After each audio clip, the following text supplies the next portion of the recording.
Well, hi there. Hello, and welcome to the Pitch Grid. Thank you so much for tuning in to another episode for the podcast that brings you insight, news, and analysis from both sides of the football world, the NFL and the EFL Championship. Without further ado, we have a full episode today.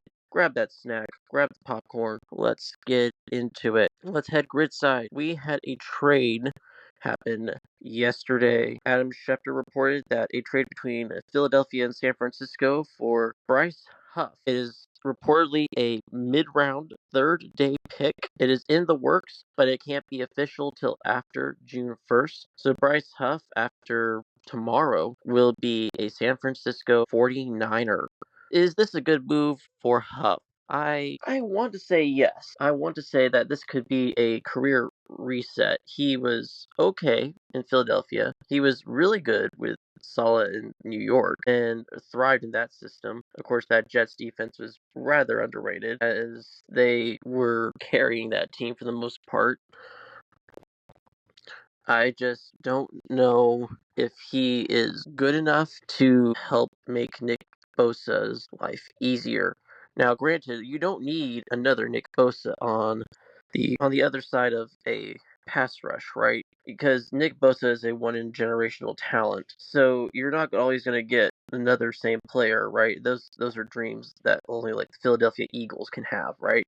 However, I don't know if Huff is a game changer piece for this team. I could see why they want to do it. They want to bolster the edges. They need to get to the quarterback better in San Francisco. That is something that they did not have. And once Nick Bosa is injured, their pass rush is rather flat and uninspiring. So Huff is definitely a piece that can be added. And the hope is that he does something in San Francisco with Saleh, who can help reignite his career after not so great year in Philly. But that feels like it's going to be a good fit. But at the same time, I'm kind of skeptical as to if he can actually do it. Is this showing Howie Roseman's luster fading a bit? Is Why would he be trading another edge rusher? You have to wonder that, right? He's letting these defensive players go. He's letting pass rushers that were contributing to a Super Bowl run leave. Now, this could very much be a Belichick type move of, let them go before they get bad, kind of like what Brett Veach does in Kansas City.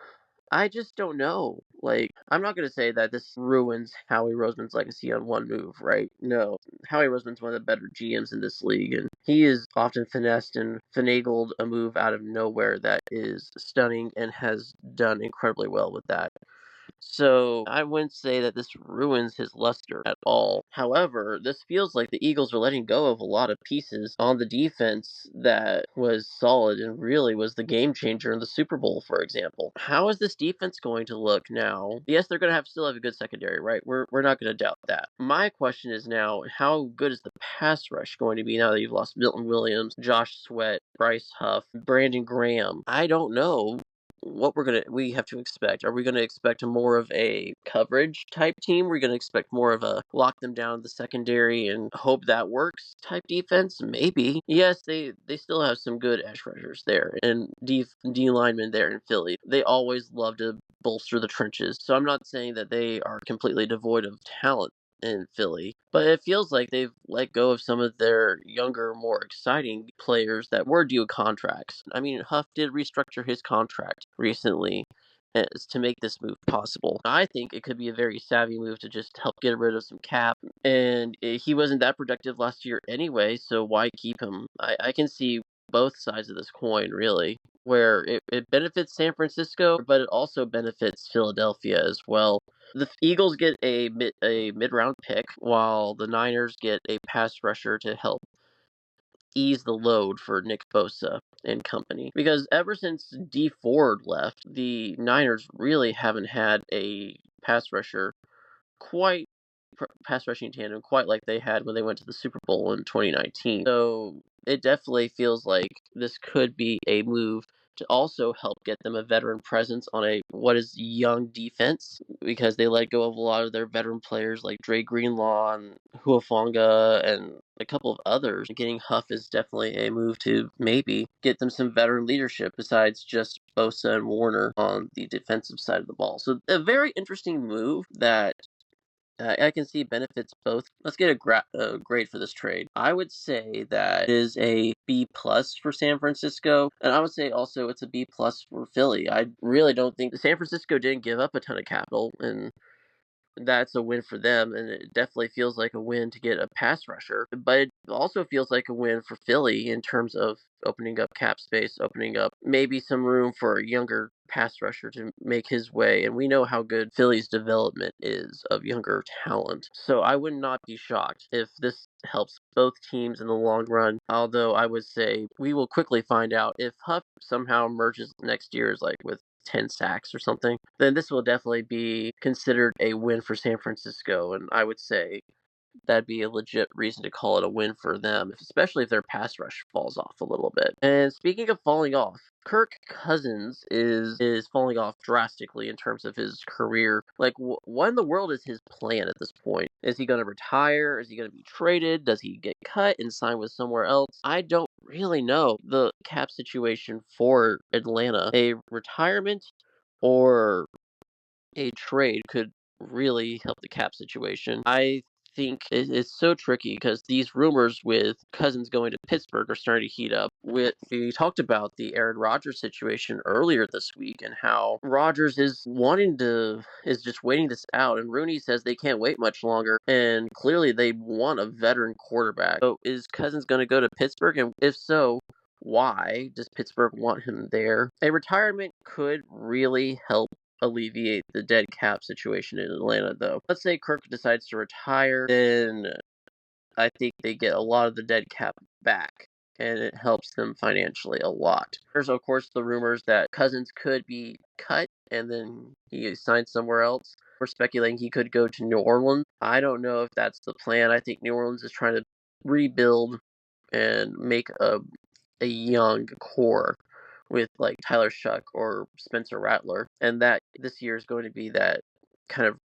testing out to see who's the quarterback of the future there in New Orleans. So I don't know if I see Kirk going to New Orleans, as much as that would be kind of funny, right? I don't know if I see him going to Pittsburgh either. He doesn't scream to me a player that would fit in Pittsburgh, right? Like, he is not as accurate a passer as he was a couple of years ago. He knows how to get his contracts, let's say that for him. He knows how to negotiate a contract that benefits him a lot. I just don't know if after last season anyone wants him, really. And I mean, again, Atlanta has said that they will keep him and are content to have him as a backup. I don't know if he's exactly going anywhere, as much as trade talks might be happening between Pittsburgh and Atlanta or any other team like New Orleans, maybe. And with Rodgers waiting this out, and he might be playing his own chess game waiting for the Vikings. Who knows? If Kirk goes back to the Vikings, that would be kind of funny. I mean, could you imagine him going back to the place where he took off and got the huge bag, going from there to Atlanta because of how well he'd been playing?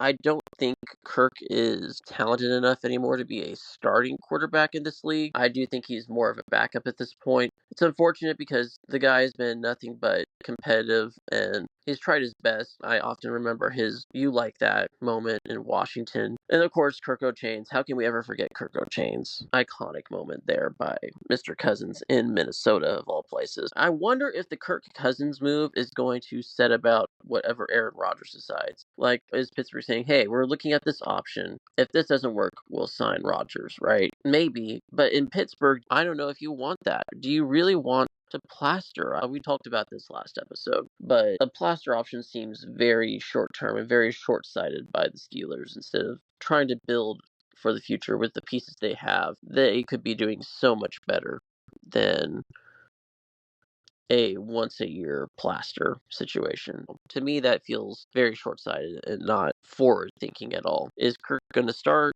Is Kirk going to retire possibly? If he doesn't get a move, that might be a question as well. And of course, next year the cap hit goes down even farther for Atlanta. So maybe they just keep him as a backup for Penix. I would not be shocked if he becomes a mentor there. Ironically enough, he's going to be on the new season of quarterback that Peyton Manning produces. So that will be a very interesting to see unfold on the documentary. Him and Rodgers are on very similar paths, which is fascinating, except Cousins is on a team and Rodgers isn't. Another crazy story that came out over the week, Stefon Diggs got in a little bit of trouble. And he's not in any official trouble yet, right? But there was a video that came out this week that had him partying and holding an unspecified pink liquid in his hand. He was with his fiance on a boat. Why are we doing this? Come on, man. It's the off season. You don't need to be doing weird crap in the middle of the off season. It's prime time for any of these players to get in trouble. So we don't know exactly what the liquid is or the anything like that. It's just a viral video that went out this week, and the league had no comment at the time for the video. And then Mike Vrabel came out talking about how good decision making is so key to the offseason in one of his recent press conferences. Definitely a shot at Diggs over the whole situation. Not a good look for the Patriots' new wide receiver one, and this is a team that is showing a lot of promise, and I have a lot of high hopes for in terms of how well they drafted and the moves they made in free agency. They look like a solid team, and Diggs, he might get suspended over this. We don't know. The league discipline wheel is often fickle and not exactly fair all the time, but it also can just ignore certain things. I'm not going to say he's going to get suspended, but if he does, I would not be shocked, just because this could be or something like that, which would be huge in terms of how long it is. That could be quite a difference for the Patriots, because obviously they signed Diggs to be Drake May's number one target, to be the main downfield threat, and then to have Kyle Williams kind of be the second wide receiver threat in that offense. So you can see the vision. It's just now, can Diggs, who has often gotten into trouble with different things. He's had dramatic spats with teams before he leaves, like with the Vikings and then with the Bills. It really feels like this kind of hurts him even more in terms of his reputation, not just him and personally, but also his career and the team success as well. When the Patriots are feeling like a team on the rise, I don't know if they'll make the playoffs, but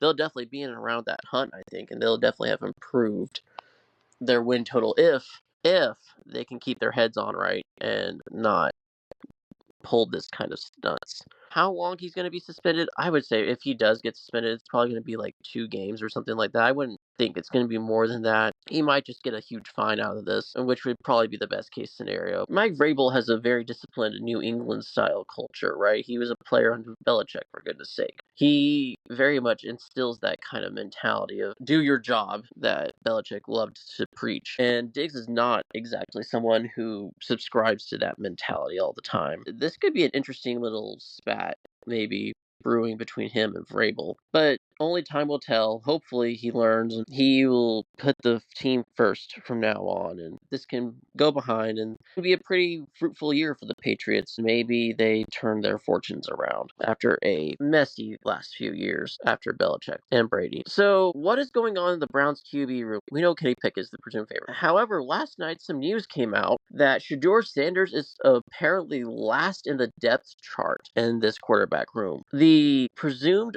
favorite by most everyone in this quarterback room when he got drafted, Shedeur Sanders, a talent that was graded first round by most everyone in this draft, in a top 2 quarterback in the quarterback class, which was a weak class admittedly, but still, it was all around almost consensus that Shedeur was one of the top 2 quarterbacks in this draft. And now he is dead last in this depth chart. And if that's a true report, what is going on? You have to wonder who is second and who is third, because there's 5 quarterbacks. What is the ranking at this point? Let's just say that Mary Kay Cabot is reporting correctly, that Pickett is number 1, right?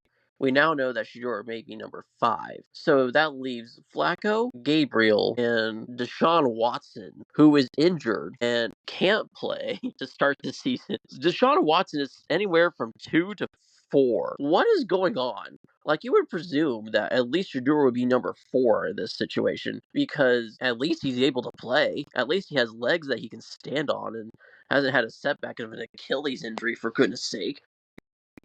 I swear, if it comes out that Deshaun Watson is like the number 2 quarterback in this room, I'm gonna laugh because that would be insane. Just the most Browns moment. Here's our quarterback depth chart: Kenny Pickett, Deshaun Watson, Dylan Gabriel, and then Joe Flacco. What crack is that coaching staff smoking to put this kind of depth chart together? Like, do you go with the experience of Kenny Pickett?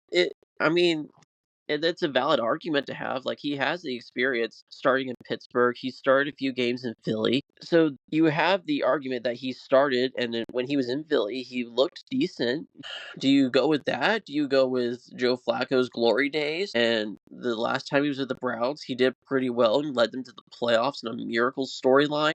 Or do you go with, if we're saying that, again, we're assuming that Shedeur Sanders is 5th at this point in the depth chart now, do you go with the young talent in Gabriel, who is a promising talent, was one of the more underrated quarterbacks in this draft, probably, but he has been solid and consistent for the most part, especially when he came to Oregon. At Oklahoma, he had his ups and downs. He wasn't that great, but at Oregon, he definitely took a step forward in his development, and you could tell he was a lot more accurate, more decisive in his decision making. He was able to scramble well and read the field better. So Dan Lanning definitely helped develop something in Gabriel that helped him rise up draft boards a bit. Though rising up in the Browns draft board now just seems like a complicated task because who knows what they're going to do. It's a complete wild card because supposedly some people would say, well, Shedeur is the more marketable option. He's the flashier one. He sold all these jerseys, right? He had one of the top selling jerseys after the draft. But now that argument's starting to go out the window if this report is true, because what is marketability if you're just going to be last in the depth chart? Now, we're not going to say here and say that he will stay there, right? He might have a great training camp and shoot up that depth chart. A lot of people are saying, well, he's going to start eventually. He might, but you don't know with this front office, this coaching staff. How do you know exactly what their direction is? We can't just assume that Pickett, Flacco, and Gabriel are all going to be injured, right? And then at some point, Deshaun Watson might come back in this regular season. So are they waiting for Deshaun Watson to come back? Are you waiting for him to come back and these other 4 quarterbacks are a plaster option just to keep the patchwork quilt alive until your starter is healthy? That seems insane, but I could absolutely see that being the case now. And it seems like the most dysfunctional thing in the world. But while we're talking about this is our team of the state of the team segment, right? They finished 3-14 last year. They feel like a dumpster fire, and the ghost of Deshaun Watson is hanging over this team. No joke. It feels like ever since he signed this contract, they have been scrambling to find the most cheap way to build around him possible because they gave him so much guaranteed money. And of course, his ghost is now over the quarterback market as well. But in terms of the Browns, he affects everything. And let's just say with this theory that these quarterbacks are just to make sure that Deshaun Watson can come back mid-season and start for the rest of the season. I don't know if that's even smart. Like, making someone come back right after an Achilles injury and starting right away, if you're going to rush him, that doesn't seem healthy at all. Even if Deshaun Watson's not the most likable person in the world, like, for his health even, that is unhealthy. I don't know what in the world. I mean, if this goes south quick, is Kevin Stefanski a hot seat candidate? Could he be canned after like 8 games? We're down to the 3rd quarterback in this depth chart. They're 1-7, and they feel like they are not doing anything, or they're 0-8. Could we see an 0-17 team in this franchise? The Browns' schedule is a gauntlet. Go look at it. You start with the Bengals in week 1. Yes, you beat them a lot of the time. I don't know if this team can do it. I just don't know if this is a team that can go and beat the Bengals this time.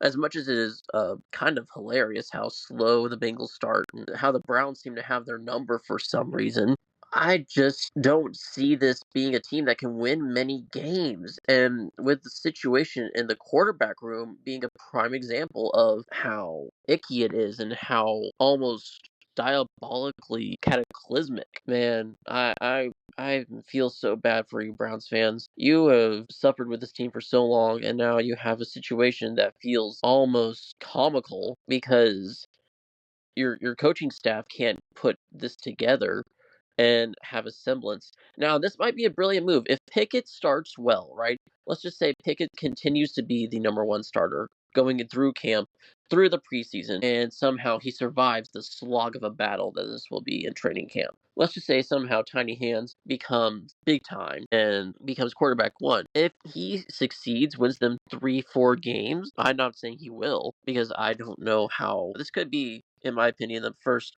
0-17 team to grace our league.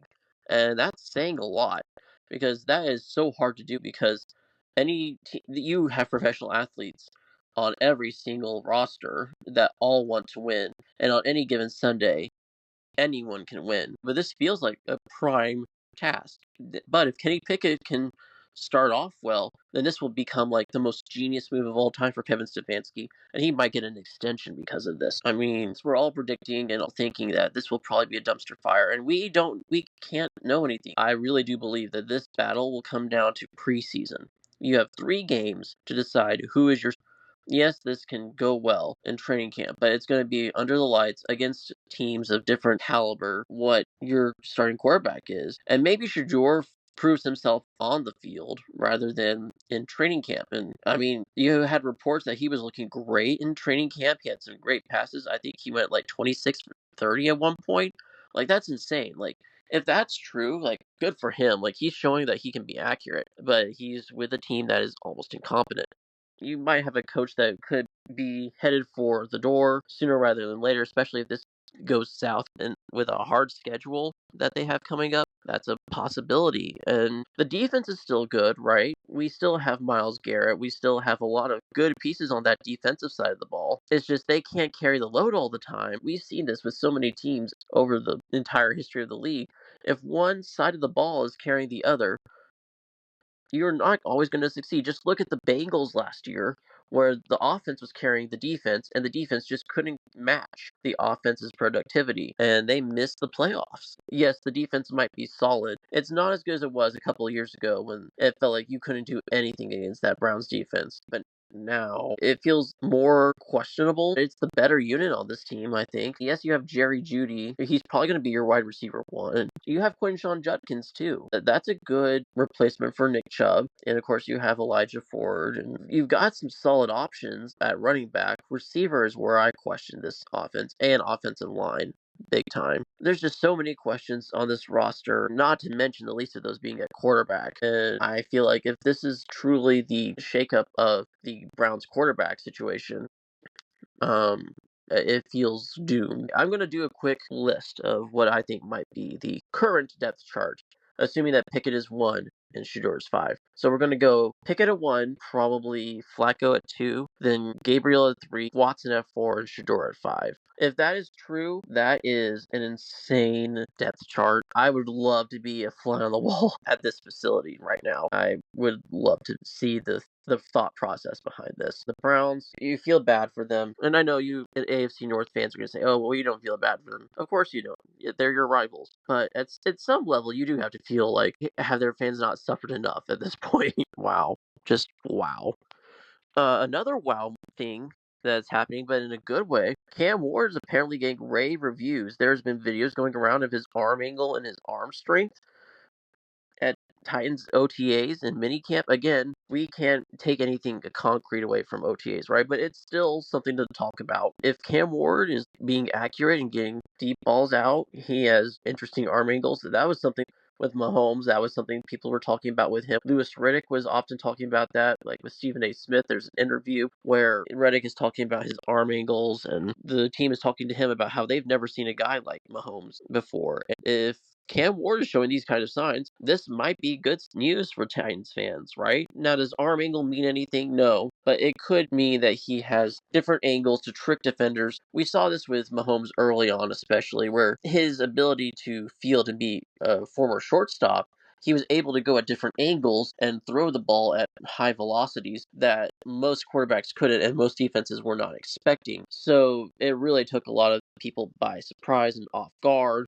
So, I mean, it could mean something if his arm strength is also an accurate thing. But this could definitely be something to keep an eye on. If Cam Ward is good for the Titans, this Titans draft will have been a success, I think.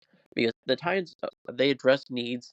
They had a solid draft that upgraded a lot of positions of need, and they had a good free agency. They got a couple of extra receivers to give Cam Ward some more options in the passing game, like Tyler Lockett and Calvin Ridley and Tyler Boyd are now. That's not a bad trio. That's a very interesting angle to come out of the Titans OTAs. Again, we won't know anything till preseason and when the action actually hits the fan, but still, are we going to see more of this? And are we going to see consistently rave reviews about this? Because a lot of people have a lot of doubts about if Cam Ward is actually worth the number one overall pick. I think he has a lot of the traits to be very good and could be worth that number one pick. I would love to see him, though, in person in a pro setting do it because at Miami, he looked amazing. He was very underrated at Washington State, where he would just carve Pac-12 teams up, and they often lost a lot of games. But then he goes to Miami, and they have a high-flying offense that doesn't seem like it can be stopped. So there's a lot of potential. He has great running ability. He has the arm strength, has the intangibles to make himself a great quarterback. It's just if he can put that into practice. Another interesting little tidbit of news, the Vikings did extend their GM. They did extend Kevin O'Connell earlier this year as well. This is a GM that has given Minnesota a lot of solid pieces and has built a rather solid roster over the last couple of years. He's extended Justin Jefferson, made sure he doesn't go anywhere. One of the best receivers in the league is a Minnesota Viking for a while. So definitely kudos to the Vikings and settling down their front office, making sure that the core is stable. Really good move by Minnesota to try to keep making sure that they are stable and not trying to fluctuate like they have in the past. The Dolphins and Steelers are in trade talk for Jonnu Smith to head to Pittsburgh. My question is why? Because Jonnu Smith, I'd say he's more of a tight end two, but for a tight end one, he's not awful. But to me, why would the Steelers want Jonnu Smith? You have Pat Fryermuth. I mean, they could be trying to go for a two tight end set, which would be a fascinating approach to this because, like I said, Smith is a good tight end two option. And Fryermuth has shown that he's capable of being a tight end one. So I guess I could see the angle of it being more of a two or three tight end set approach for Pittsburgh, but still, this is also another head scratcher for Miami because they need a tight end. He's their top tight end right now. And if you lose Smith, who's going to replace him? So you want to keep some stability for this Dolphins offense. And Tyreek Hill has said, yes, he wants to be proving the Dolphins that he is the number one receiver. But you can't just depend on Tyreek Hill and Jalen Waddle to get you targets either. Tight end is very important in any offensive system, especially in Mike McDaniels, which is a very high-flying passing attack. To me, this feels like a trade that probably doesn't need to happen for the Dolphins. I can see it somewhat in terms of maybe Pittsburgh is changing their offensive mindset and trying to build a roster around Will Howard or whoever is coming in, whether it be Kirk Cousins or Aaron Rodgers. It feels like a very, very big reach to try to get another tight end if you're just going for a tight end one. And Jonnu Smith, of all people, it's still a rumor. There's no legs to it quite yet, but it's been discussed and talked about. Another interesting little tidbit that's come out of OTAs, Justin Field has said that he can be great with the Jets. I mean, it can't get any worse for this team, right? Right? It can't get any worse than Zach Wilson and Aaron Rodgers just careening this bus off a cliff last couple of seasons and looking like a clown show in the process. We did see Fields actually do pretty good for the Steelers last season. Like, he wasn't a bad option when Russ was injured. And he started out well. He helped them, beat Atlanta in week one. And they looked like a competent team with him under center. When Russ got healthy, he kind of became the wildcat quarterback in that offense. But still, he wasn't bad running the offense. And he looked so much more confident. It's good to see Fields have some confidence and some swagger. Because in Chicago, he looked so dejected, so defeated. But at the same time, I get the skepticism because Fields is someone we haven't seen a ton of things being proven with. And he had one good season in Pittsburgh, But is that a fluke? Is that just a flash in the pan? We don't know, but it's good to see him have some swagger, some belief, and why not keeping an eye on how the Jets could do? I don't have a lot of faith in them myself, but I'm still interested to see if he can be the difference for the Jets. I want to believe that he can be good, right? I want to believe after how last year went that he's actually turned a corner and he might actually be on the rise, and that's why the Jets trade for him instead of just sheer desperation. But I kind of doubt it. I feel like this could be another bad year for the Jets. If Fields does work out somehow, though, he has the options on this offense to be good. Garrett Wilson is there. You have Breece Hall, who is a very injury prone running back, we have found out now.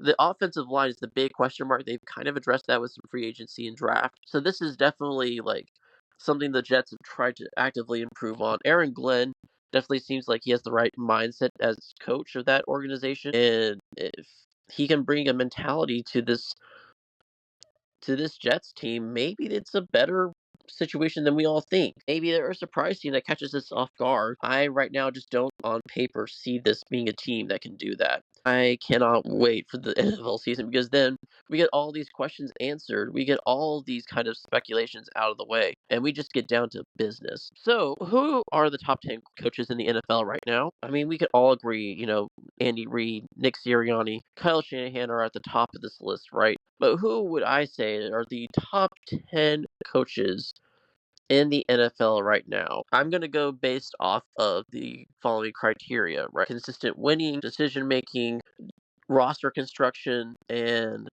also game time management. So without further ado, let's start at number 10. Tomlin is at number 10 for me. He has been a very solid coach over the years. He is often praised for never having below a 500 mark for the season. He has always kept the Steelers in and around a playoff conversation. He knows how to get his teams motivated and playing well when they need to. He, to me, doesn't always make the best decisions, and we saw firsthand back in 2017 how he doesn't always handle a locker room with big personalities very well. So, to me, that kind of makes him go down this list for me. I have Sean McDermott at number 9.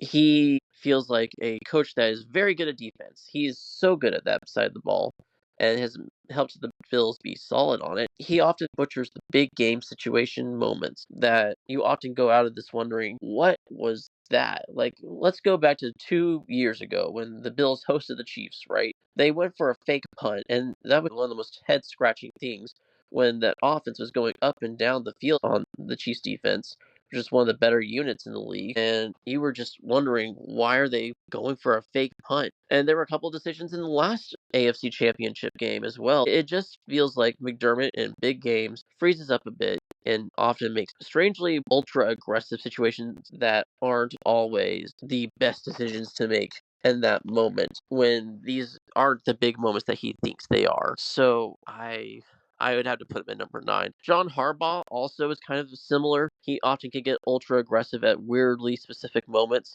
especially in big games. And I feel like that's kind of why the Ravens lose some of these bigger games. It's not all on him, right? The players have to execute and all of that. But still, he is one of the top 10 coaches. He often freezes up in big games or gets ultra aggressive when he's not normally. And it costs him. I feel like some of the best coaches are more consistent when they stick with their game plan, stick with what they know, and it often works to their benefit. And to me, Harbaugh is just too inconsistent on that front. Todd Bowles is number 7 for me. I feel like he helps the Bucks stay right in the playoff conversation. They have been a consistent division winner in the NFC South, which, I mean, let's be honest, that doesn't take a lot these days, but still, they are often very good on both sides of the ball. To me, why he's further up this list is because he's had the ability to find these good coordinators for his offense where he doesn't have to worry so much about the offensive side of the ball because he is very much a defensive coach. He's evolved so much since he was a Jet, and he's been able to delegate these responsibilities to the likes of Liam Cohen and Canales. Now, I know there are some Bucks fans that are starting to get a little unsettled with Bowles because he can, again, have head scratching situational moments in games, especially the big ones. But still, he's found this ability to find good coordinators and to delegate certain parts of the management to those coordinators, and that's why he's slightly higher than the likes of Harbaugh, McDermott, and Tomlin. At number 6, I have Kevin O'Connell, and again, this kind of goes to his personal coaching and how he often has been able to find the best out of the quarterbacks he's coaching, whether that be Kirk Cousins or Sam Darnold, and has been able to get a defense to perform well. I think he's also a pretty motivational coach, even if he's soft spoken. The players love him. To me, he often is better at situational moments than the previous coaches. He has some growing to do, but he's higher up this list because of how well he's able to help to personally develop talent. I mean, if you can make Sam Darnold, who everyone thought was a bust and everyone was laughing at the Vikings for getting him, and then he made Sam Darnold look really good. And everyone's doing the same thing with Kirk Cousins after Zimmer left. And Kirk Cousins had 2 of the best seasons of his entire career. That's why Atlanta went and gave Kirk Cousins the bag. So it's definitely a thing with Kevin O'Connell that he is definitely able to get the best out of his players. It's just a question now. If he can do that with JJ McCarthy, I think he's going to skyrocket up this list because that kind of development is so underrated when it comes to a head coach. Dan Campbell is number 5 for me. He's a great coach. He often is very good situationally, very aggressive, but it often works. He's consistent in it. He doesn't go aggressive one time and then is not in another game. He knows how to develop players. He's a very good motivational coach too and knows how to get the best out of his players. My thing is we've seen in certain playoff moments, he kind of just, I don't know, he seems to fade a little bit more. And that's why he's not as high on the list for me. He's still top 5, in my opinion. He came out of nowhere. He had that press conference about biting kneecaps, and everyone was chuckling, like, oh, this guy's weird, right? But then he comes out and makes the Lions a powerhouse, and they were the number 1 seed last year. They're definitely going to be contending for that again against the Eagles this year. It's going to be fascinating to see if he can take a Lions team that has lost a few pieces now, and are they going to be able to beat the allegations of you bounced in the divisional round? Or is this going to be, oh, well, we had a ton of injuries. Watch us go and ball out again. If Campbell continues to make this team a success, he's only going to go up in this kind of ranking because he is so good at getting the best out of his players, at coaching and being aggressive and not going away from his trademark, which I think is something a lot of the coaches below him in this list do not do as well. Number 4 for me is Sean McVay. To me, he's been very consistent. He's gotten the Rams to a Super Bowl. He's won a Super Bowl. So to me, that it often will put you higher on the list. I feel like he's done very well. He's coached Matt Stafford to a great career in LA, where Stafford has looked rejuvenated in a lot of areas. And he's often taken talent like Cooper Kupp and Puka Nacua, and he's developed them into good players as well. And of course, these coaches, let's be clear, don't single-handedly make players better, but they are instrumental in helping develop them. And McVay's an offensive coach, so getting the best out of the likes of Cooper Kupp and Puka Nacua, who weren't exactly top prospects in a draft board by any means, but still they are some of the top receivers in the game, definitely shows he has the ability to get the best out of his players. He's usually pretty consistent in situational moments. He often is always there at the top of the pack in terms of winning a division, making his teams consistently in contention for a playoff spot. And they took the Eagles to the brink last year, and they almost could have won that game in Philly. And last year would have been a totally different story. Maybe the Chiefs three-peat even if the Eagles are bounced in that game, because that was the closest anyone in the playoffs played the Eagles. So that definitely tells me that McVay can play with the best of the teams, even when his team isn't superior. So to me, that puts him higher up. And at number 3, Kyle Shanahan. You could argue that maybe McVay and Shanahan could be flipped.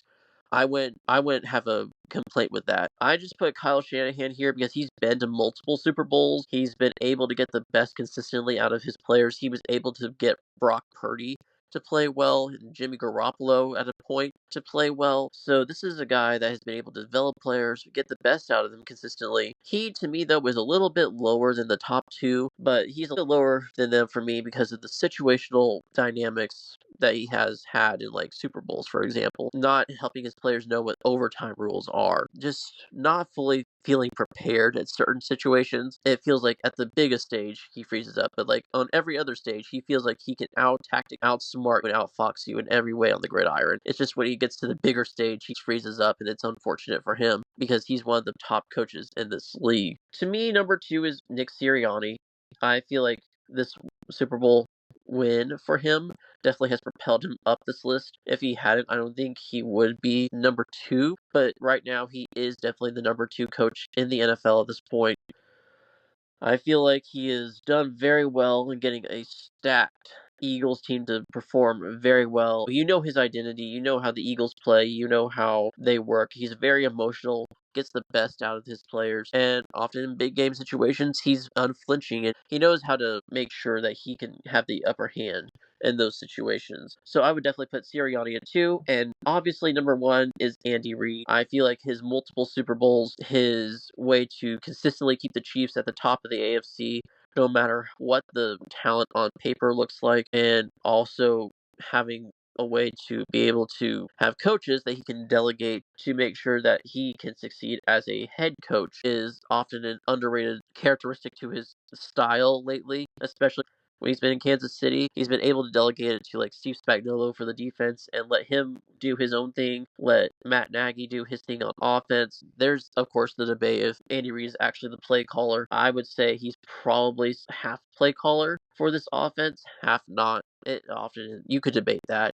But still, he is the top coach in this league for a reason. He's won multiple Super Bowls, been to multiple Super Bowls, had the run in Philly where he went to multiple NFC championship games in a row, and now he's doing that with the Chiefs. He was able to take Patrick Mahomes and make a modern dynasty. So you definitely have to say that he's number 1, and I don't think it's even close. I think Sirianni's coming for him, but I do think that Reid right now is head and shoulders clearly the best coach in the league. His decision making has gotten better as well over the years.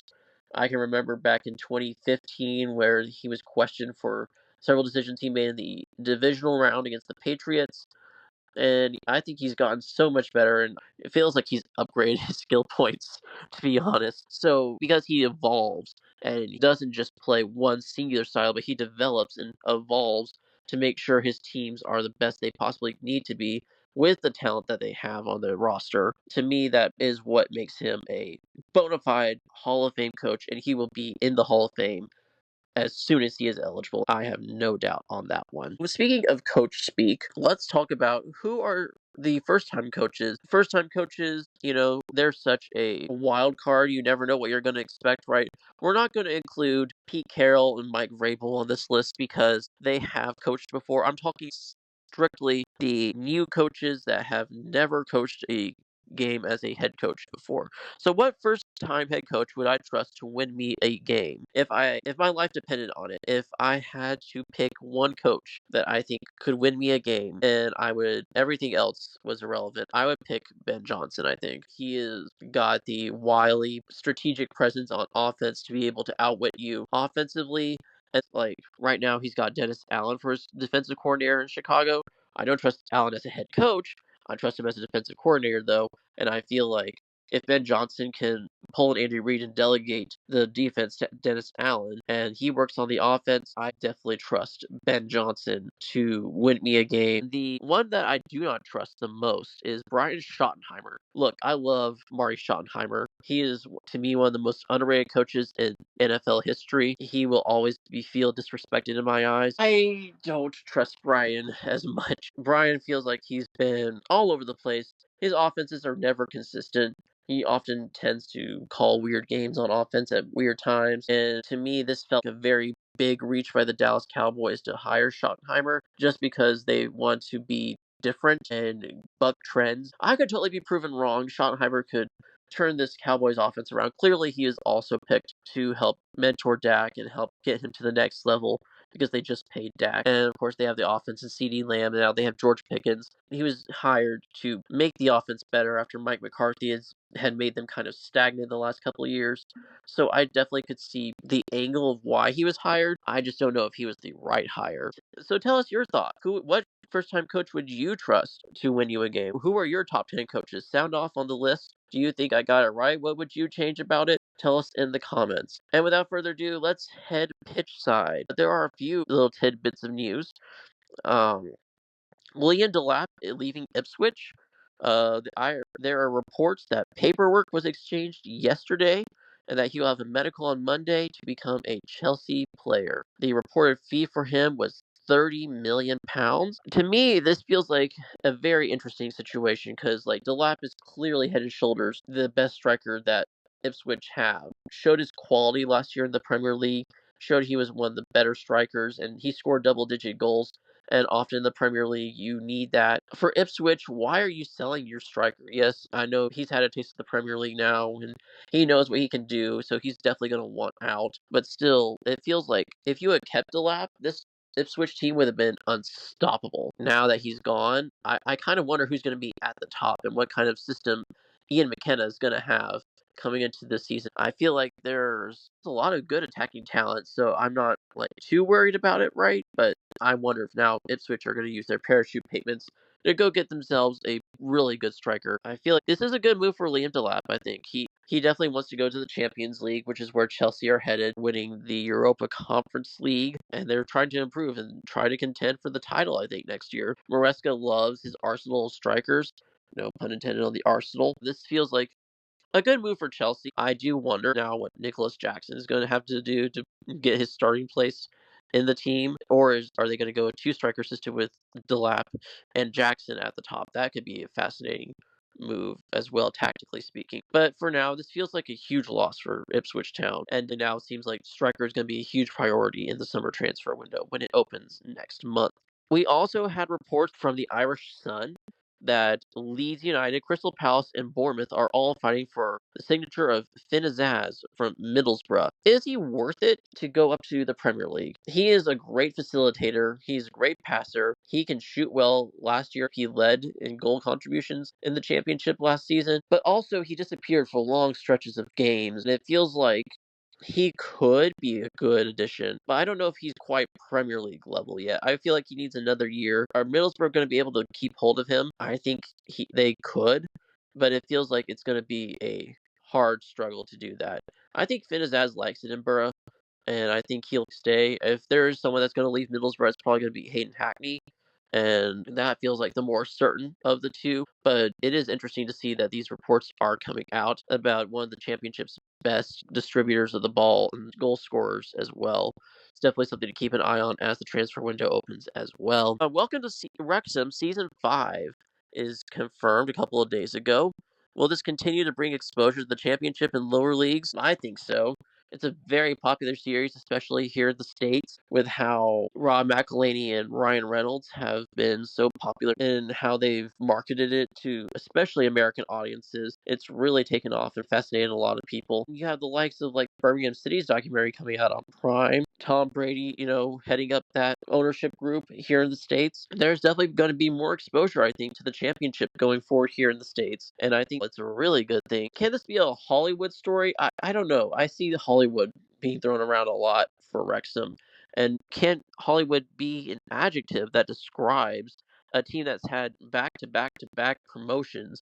I can see this argument where it is not a Hollywood story anymore. It's not an underdog story. It's just a team that is really good and has gone up to the championship because they're that good. And now the question is, what is a realistic expectation for them? How they come to the championship and people are expecting them to be top two again, maybe go to the Premier League. They could. But I don't know if that's a realistic expectation for them this season. I feel like they've got a solid championship squad on paper that's probably mid-table right now. So this is the first time Wrexham have been to the championship since the 80s. So long time coming for the Red Dragons. I think in the transfer window they have some needs to address, like maybe an extra striker, or do they just stay with Sam Smith and Paul Mullen? Maybe that's the case. I could also see them addressing a goalkeeper. I do think that Okonkwo is not championship level goalkeeper, so they might go and get someone out on loan maybe, or even a permanent signing. I could also see them going after a couple of center backs as well. I think they just need to tweak a few things if they want to just survive. And I think realistically, just surviving this season is always a goal for League One teams. You don't want to expect playoffs from newly promoted sides. A lot of people are saying that they could be like Portsmouth or Oxford. I think that's a realistic expectation to have. I do like their squad in a lot of areas, but also I think it needs addressing. It could definitely change with what their transfer moves are in the summer. I just don't know if right now I can see the quality rising to the top and making a top 6 finish, because that's a hard task with how loaded this championship is this year. So a new segment that we're going to do is called The Basics of Soccer. And I want to help those of you who do not know soccer. I want you to be able to learn and grow and ask questions, and maybe you'll be able to enjoy soccer once we explain a few things, how the game works and how tactics work and how league table works. Like, there's so many parts of this, especially with people in the States, that don't know exactly what soccer is and how it works. So they just don't care about it because it's not one of the top 4 sports in the States. So I want to start with formations and what kind of players and positions there are in the sport. So teams have to have 11 players on the field at all times. And that includes goalkeeper. There are 5 types of players. You have goalies, you have center back, wing backs, midfielders, and forwards. A center back is typically a defensive player. They will play on what is called the back line of a formation. They are typically very tall, very physical as well. Usually there is a slight breed where they're more athletic, but typically they will go forward like only if they have to like help with corner kicks and stuff like that. And we'll get to what corner kicks and set pieces are in another episode.